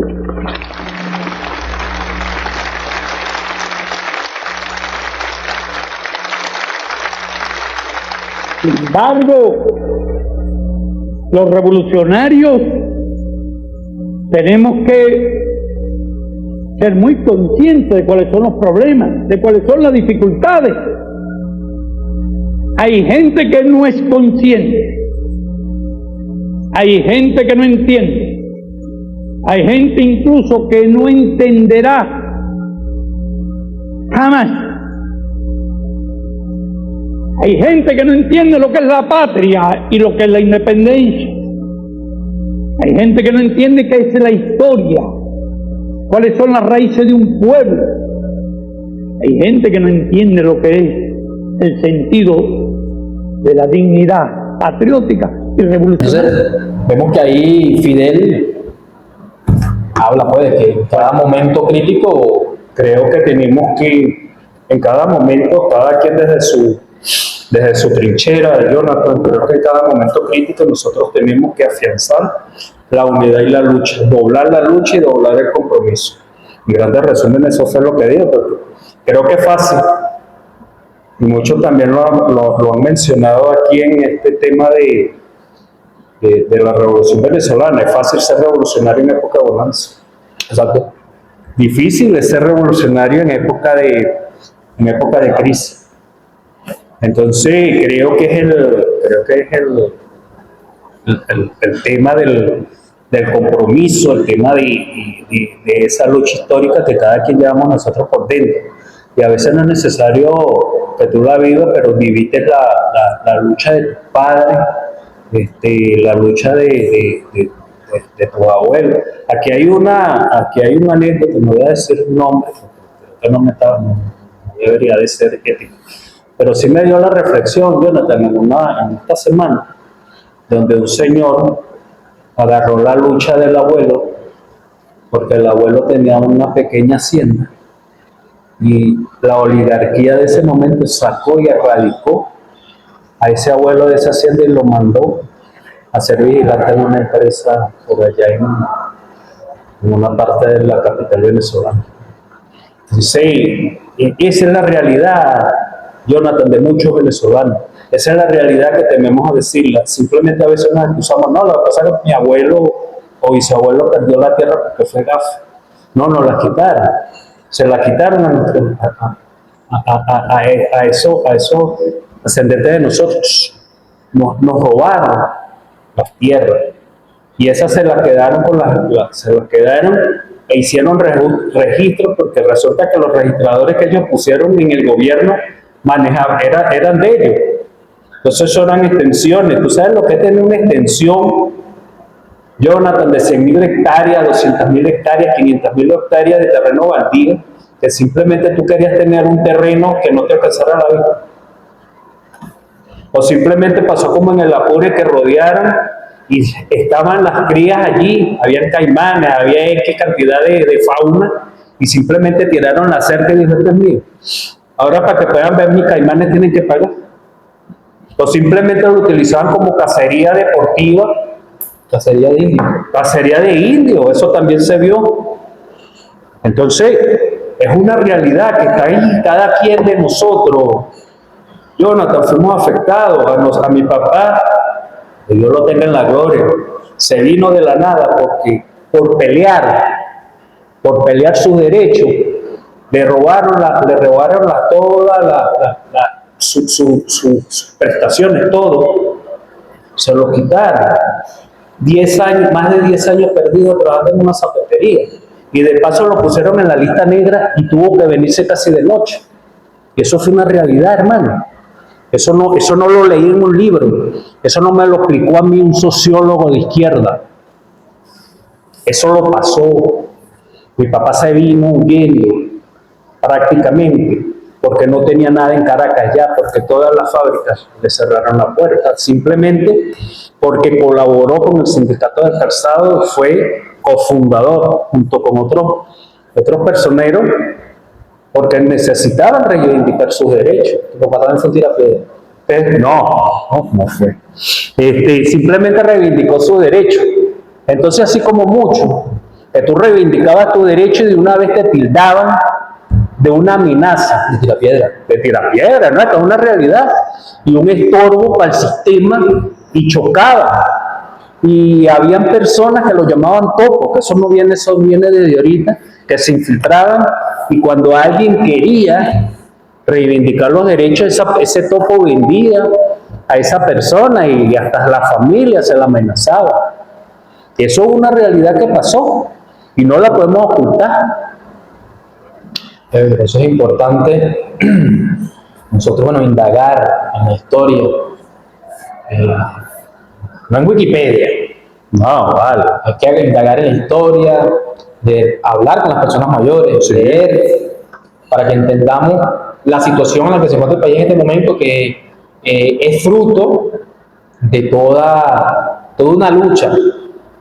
Yo he escuchado un carajo que estoy hablando de unas cosas que me acuerdo me da grima. Pero eso es cuando una de las cosas que el hombre, y eso es un mal, yo digo que es un mal del venezolano, pero quizás no es del venezolano, es una cosa de la humanidad. El hombre no sabe mantenerse callado y por eso nace este programa. Sí. Pero nosotros tenemos que aprender que hay momentos en los que no se puede hablar y no se debe hablar. Mientras más silencio guardemos, es mejor para todos, no para nosotros, para todos. Cuando un hombre habla, debe tener una base sólida de lo que debe hablar, porque ahí es donde queda esas viejas costumbres de que mi palabra vale más que el documento que te estoy firmando, ¿cierto? Pero para eso nosotros debemos tener una idea sólida de lo que vamos a hablar, tener un basamento histórico, social, legal de lo que vamos a hablar, para poder después hablar y no quedar en ridículo. Escuchaba a una persona hace unos días haciendo unas comparaciones de Chávez, Carlos Andrés, Pérez Jiménez, y era como agarrar,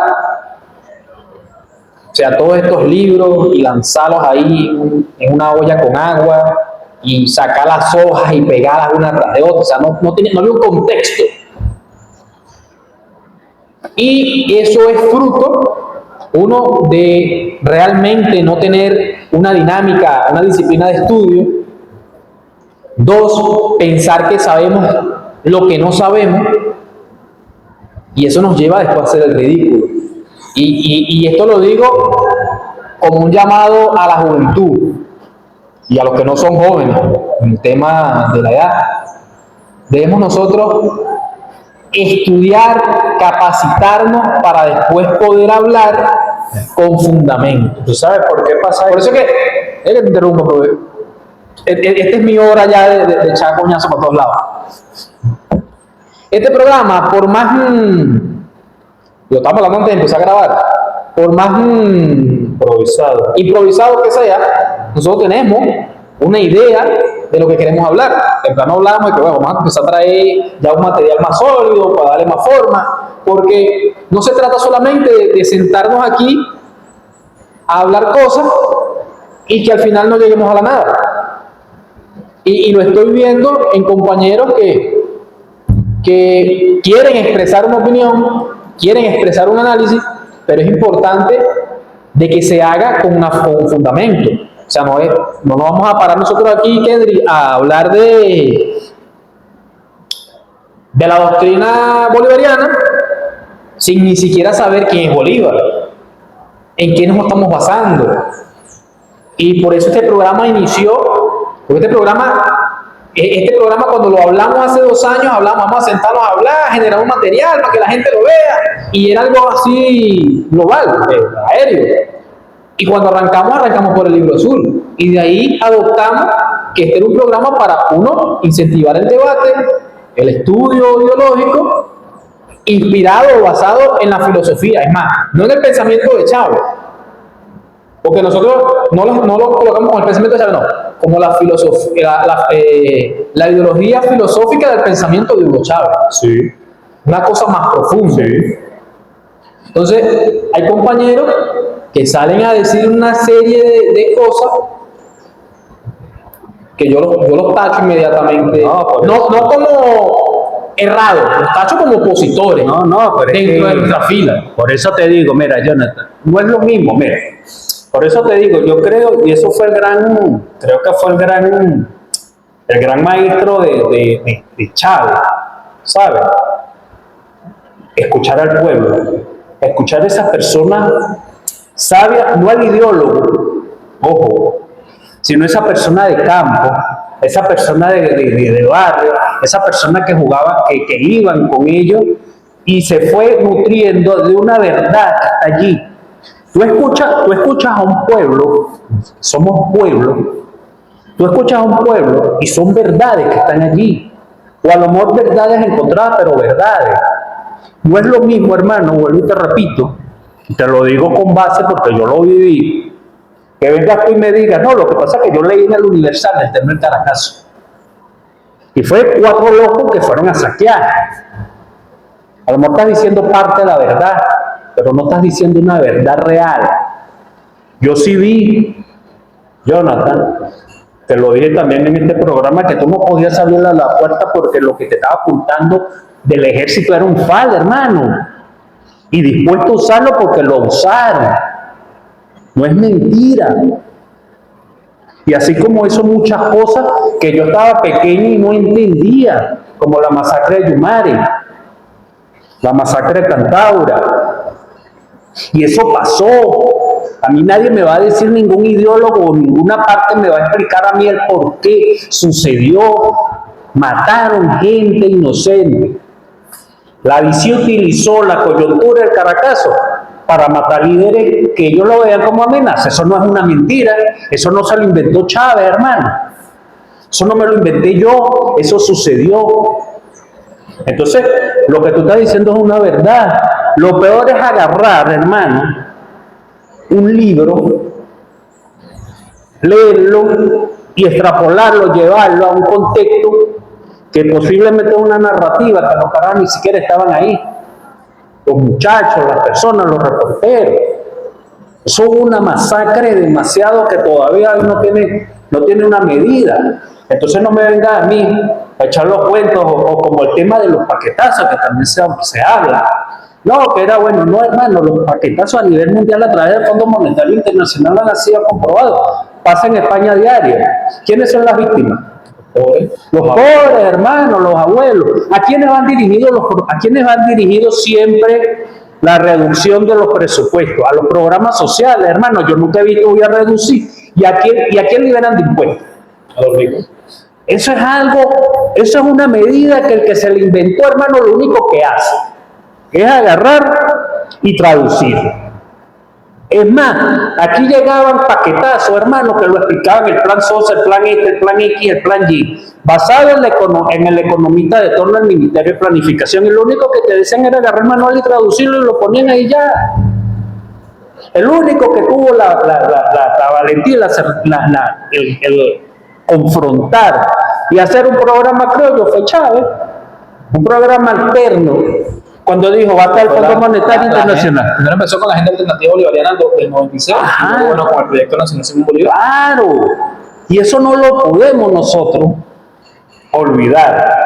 Buscó alianzas con potencias, más no son imperios. Ahí está, ¿por qué se cae? ¿Por qué cuando tú dejas de hacer negocio con Estados Unidos se te cae todo? Porque no tienes acceso a la tecnología de ellos. Ellos se traen sus técnicos, ellos se traen sus ingenieros, ellos se traen todo, manejan desde aquí. Punto. Lo único que tú eres sí, te gradúas, eres vicepresidente de la corporación tal, pero ¿para qué?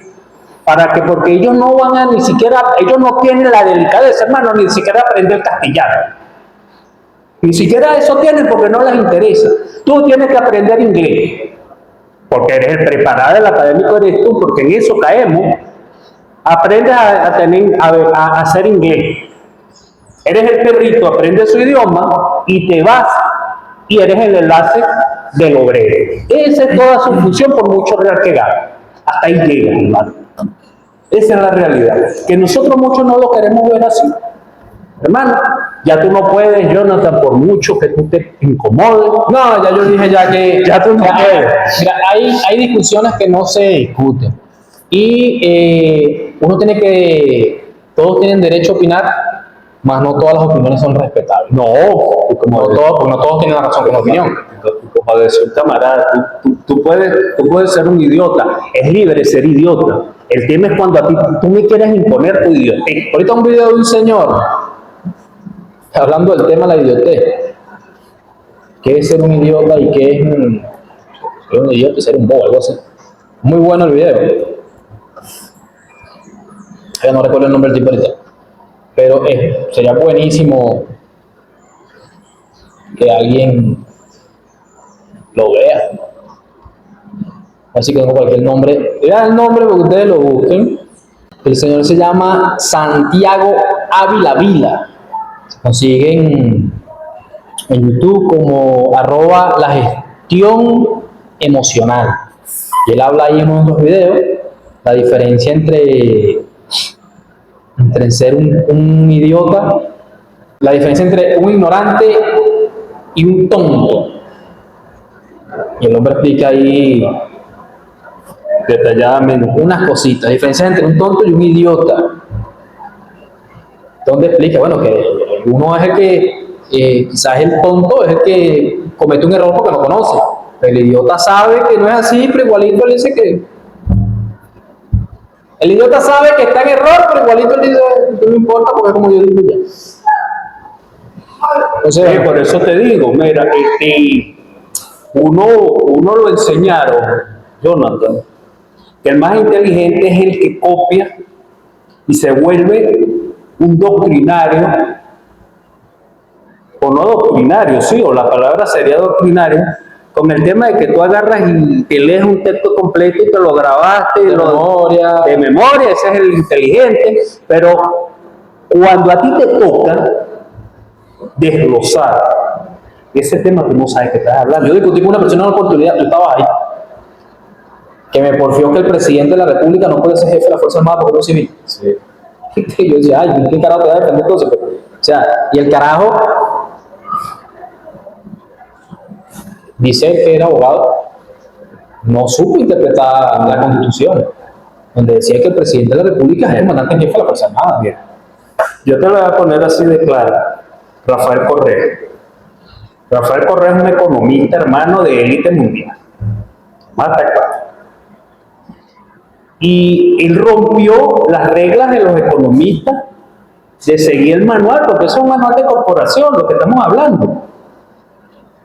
Ah, bueno, quiere que el país mejore. Aquí está, me imagino que ya uno habla de traducir, a lo mejor en el fondo está me imagino que tenga vetado en distintos idiomas.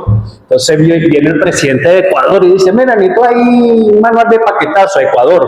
Toma, aquí está, todo lo tiene. No tiene ni fecha de caducidad, porque si tú ves, son los mismos desde que yo estaba pequeño, Jonathan, y tú vas a envejecer como estoy envejeciendo yo, y vas a escuchar a nivel mundial el mismo paquetazo. Eso no ha cambiado. Yo creo que el que inventó el paquetazo a nivel mundial, hermano, está sentado haciendo plata, que son la gente del fondo, y no invirtieron más. No invirtieron porque trabajan hasta con el propio dinero a lo que les prestan. Entonces fue un negocio completamente redondo. Hicieron su broma. Ah, bueno, ¿cuál es el paquetazo? Reduce aquí, reduce aquí, libera impuesto aquí, libera impuesto allá. Porque acuérdate que las corporaciones son mías, yo necesito allá con todas las garantías jurídicas, económicas y sociales. ¿Cuáles son las garantías sociales? Todo para mí. Las garantías económicas, todo para mí. Las garantías jurídicas, todo para mí. Ah, bueno, ¿qué le damos a la sociedad? Bueno, la sociedad lo vamos a garantizar que mientras más trabaje más gana, pero se lo robamos por los impuestos. Y después nos venden la teoría de que todos en Latinoamérica son corruptos. Sí. Eso. Mira, por ahí anda unas tantas cosas que ruedan, que dice, te enseñaron a odiar tu tierra para que cuando ellos te ataquen, tú no la defiendas. Sí. Y a nosotros nos enseñan todos los días de que Latinoamérica es así por la corrupción. No hay que negar que ha habido corrupción y hay corrupción, pero obvias todos los paquetazos, obvias el Plan Cóndor, obvias las invasiones, cómo se han llevado las riquezas de Latinoamérica hacia Estados Unidos, aplica en África. África hoy tiene un resurgir en los países que se han desligado del colonialismo francés. Entonces, no podemos obviar. Mira, pero es que hay un detalle. Jonathan, que tú hablaste ahí, no es tanto el tema de odiar tu tierra, odiar tu raza, odiar tu gentilicio. Eso no se ve mucho en la generación, porque tú creciste en la generación de Chávez, pero sí se vio en la mía y en las anteriores, que el venezolano era extremadamente flojo. Sí, Eso fue, mira, ese fue el tema central de por qué a nosotros nos quitaron las tierras. El conuquero que tenía todo allí no tenía que buscar, no tenía que darse mal la vida. Tenía el plátano, tenía el río, tenía todo allí y ellos querían esas riquezas grandes. Claro, porque, o sea, Dussel hablaba mucho del colonialismo occidental, ¿cierto? Pero del colonialismo mental. Ajá. No sé dónde vino una oportunidad que los españoles trajeron africanos a América, a Venezuela, porque ellos decían que el indio era flojo. Sí. Pero no era que el indio era flojo, sino que el indio, el aborigen, se le paraba firme y no se permitía ser pisoteado. No. Entonces, yo en una oportunidad me tocó hacer un trabajo sobre Guaycaipuro y yo decía, verga, que los tipos, a la época, Guaycaipuro era el terrorista de la zona, porque el tipo se paró firme. No se dejó pisotear, se metió en un sitio donde estaban durmiendo todo y le mochó la cabeza todito, ya. Entonces Así ellos es. trajeron a los negros, en este caso a los africanos, porque el indio rebelde, caribe, era flojo. Pero entonces el negro lo pusieron a trabajar. Y al indio comenzaron, de hecho, tú no ves en la historia de Venezuela un campo de trabajo de indio. No. El indio fue para el bosque a defenderse. Sí. Y en cambio el negro lo tenían ahí, claro, el negro se rebeló. Entonces, cuando cae todo este colonialismo, llegan los italianos, llegan los franceses, pasó en el tiempo de Castro, el venezolano es flojo, el venezolano no le gusta trabajar, No le gusta. y con eso, No aspiraba. por eso es que el de la panadería es el portugués, por eso el de la carpintería es el de otro, y ellos comenzaron a adueñarse de las empresas con esa idea de que el venezolano era flojo, pero entonces, en la panadería del portugués, el panadero es venezolano, el charcutero es venezolano, la que atiende es venezolana. En el mercado del italiano, el que limpia el piso es venezolano, el cajero es venezolano, el vigilante es venezolano. ¿Y a qué hora llegan? Llegan a las 7 de la mañana en punto, ¿A qué hora se van? a las 8 de la noche. Y después se inventó el doble turno. Y después se inventó primero, segundo, tercero y cuarto Entonces, turno. Tú me dices, el venezolano es flojo. Y yo, y esa cuerda de flojo que hacen parado a las 4 de la mañana en una parada oscura esperando una camioneta para ir a trabajar. Y sin camioneta o con camioneta. ¿Ves? Entonces, eso es parte del coloniaje que pretenden, o que siempre han pretendido sembrarnos en nuestras mentes. No, yo soy flojo. Pero entonces yo no puedo invertir porque yo soy flojo, pero el extranjero sí puede invertir y le tengo que trabajar. No, claro, y nos mentalizaron tanto, hermano, que eso fue, creo que esa fue una de las grandes guerras que tuvo Chávez contra nosotros mismos. El tema de que el venezolano no podía apropiarse de los medios de producción. Exacto. Esa es la gran realidad. Y por eso te digo, esa lucha esa lucha se estuvo hasta ayer, hasta que Chávez empezó a la toma del poder. Entonces tú veías, entonces a mí me da risa. Por eso que decían que Chávez estaba loco. Porque nos mandó a sembrar gallinas en el chat. Claro, mira, Jonathan, te lo digo porque gracias a Dios he estado, y a mí me da risa porque ese análisis no me lo puso Chávez. Ese análisis lo hacía mi papá y lo hacíamos mucho en la casa, porque mi papá cuando sale de Caracas se trató de liberar primero, vuelvo y te repito, le llamaban remendona para la época, y después puso una fábrica, y nosotros empezamos a trabajar todo en familia, y mi papá lo decía, lo más malo que se ve es que usted le trabaje a esas grandes, porque siempre terminas por cualquier circunstancia votado o preso. Entonces te decía, Jonathan, entonces tú llegabas a las empresas o a las comercializadoras de zapatos, donde el venezolano era el flojo. Entonces Era el que abría la puerta. Era el que abría la Santa María a las 7 de la mañana. El dueño te llegaba a 9, 10 de la mañana. Porque para eso es jefe. Para eso es jefe. Entonces tú halagabas.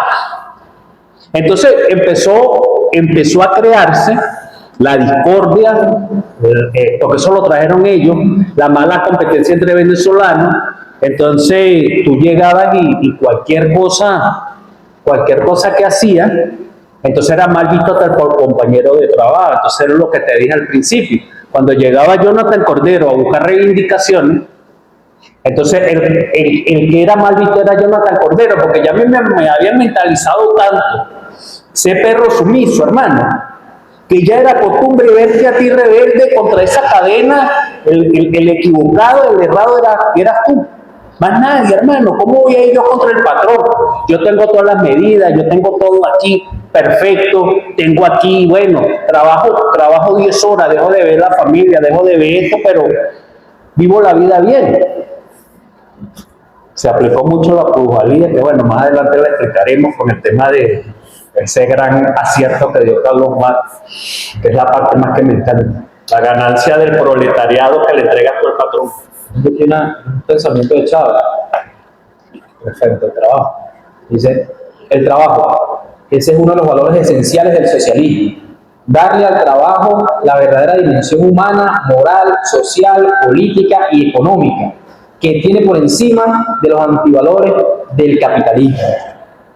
Sí. El capitalismo global nos quiere vender de que los gobiernos progresistas son para mantener vagos, cuando hemos visto que los gobiernos progresistas son los que generan trabajo, ¿cierto?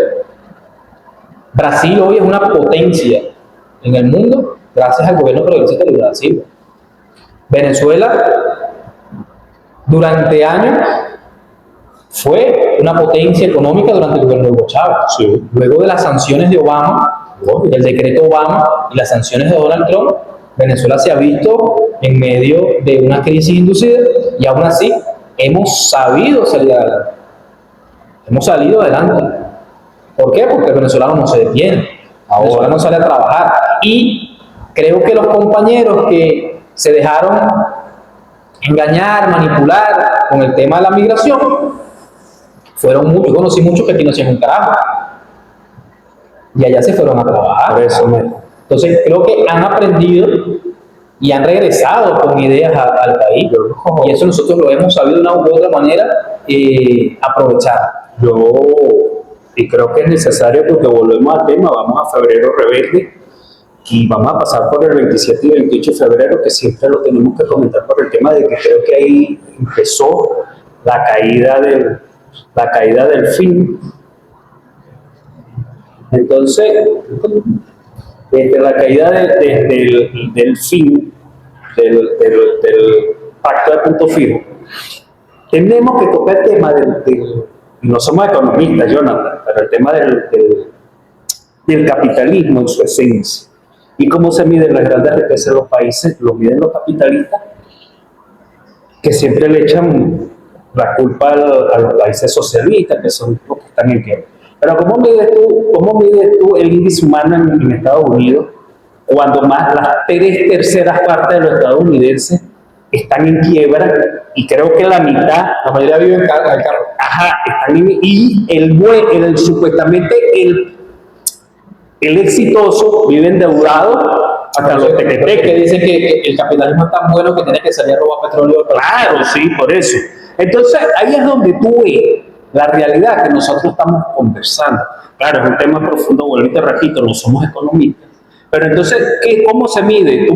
Tú ves a cualquiera de lo que estamos hablando, de lo que tú estás nombrando, que son idiotas etiquetados de intelectuales, que piensan porque leyeron un párrafo ya saben. Entonces me hablan del mercado estadounidense. Y tienen un fondo de deuda, que es impagable, que lo único que lo mantiene en pie es, creo que el gran poder armamentístico que tienen y parte que, bueno, son un mercado consumista en todos los sentidos, hasta en drogas. Entonces, eso es lo que creo que lo mantiene, pero el hueco fiscal, que ya no es un hueco fiscal, para los entendidos es impagable, una deuda de yo no sé cuántos trillones y trillones. Porque si China les cobra, tienen que entregar la tierra. Ah, bueno, entonces sí, eso lo dijo Samuel Moncada el otro día. China en el norte. Sí, eso lo dijo Samuel Moncada el otro día. Bueno, si a medida de lo que es las sanciones, China se pone unilateralmente a cobrar de una manera violenta y forzada las deudas que le tiene Estados Unidos, bueno, le quitaría hasta la estatua de la libertad. Entonces, eso, pero ¿cómo haces tú si el imperio hegemónico de los medios de comunicación es lo que te venden? Es lo que te venden, no te venden. Y mira la cosa.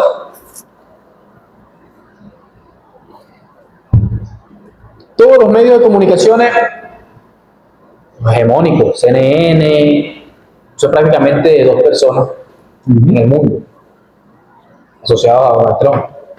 Donald Trump, o un amigo de él, acaba de comprar parte de las acciones de TikTok en China y, por lo que estuve viendo, le van a entregar la data al gobierno de que estás haciendo tú en tu TikTok.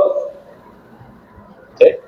Entonces ahí vamos a los libros de Mundo Feliz y Rebelión en la Granja, 1948. El Gran Hermano pretende controlar a la población. Sí. Y ellos dicen que son los gobiernos de izquierda, pero es en Estados Unidos donde la policía que está matando gente en Minneapolis le está pidiendo al gobernador: entrégame la lista de los electores para yo sacar a la policía de ahí. Por cierto, el jefe de la policía se viste como un SS, sí. Y es hijo de migrantes también. Sí. Qué cosa, ¿no? Es la gran ilógica del mundo al revés. Qué simbología tan real, ¿no? Sí, sí. Que uno lo es la ve gran... Oye, volvemos a lo mismo. Nosotros pensábamos que la Unión Soviética había desaparecido a los nazis, solamente migraron y hoy aparecen ya con la cara destapada. Pero son temas que, bueno, hay que ir debatiendo en el proceso, ver cómo se desarrolla y continuar en el estudio, continuar en el debate, volver a llamar a la unidad, no dejarnos doblegar por la mediática internacional, respaldar, bueno, a nuestro presidente Nicolás Maduro, a su esposa, nuestra diputada Silvia Flores, una mujer combativa durante años, y bueno, respaldar a nuestro mando político, nuestro mando militar en la revolución, y a nuestra presidenta encargada, Delcy Rodríguez. Recordemos que, bueno, el imperio no va a descansar y nosotros no podemos tampoco arrodillarnos. El mundo sigue viendo a Venezuela como un faro en medio de la oscuridad, y el mundo hoy ve a Venezuela como un ejemplo de resistencia. Así que, bueno, Kendrick, si tienes algo más que decir. Bueno, creo que hemos dicho muchas cosas. reitero el llamado que estás haciendo tú, Jonathan, camarada, compañero de lucha. A pesar de que estás de cumpleaños hoy, Jonathan, felicitaciones. Sí, seguí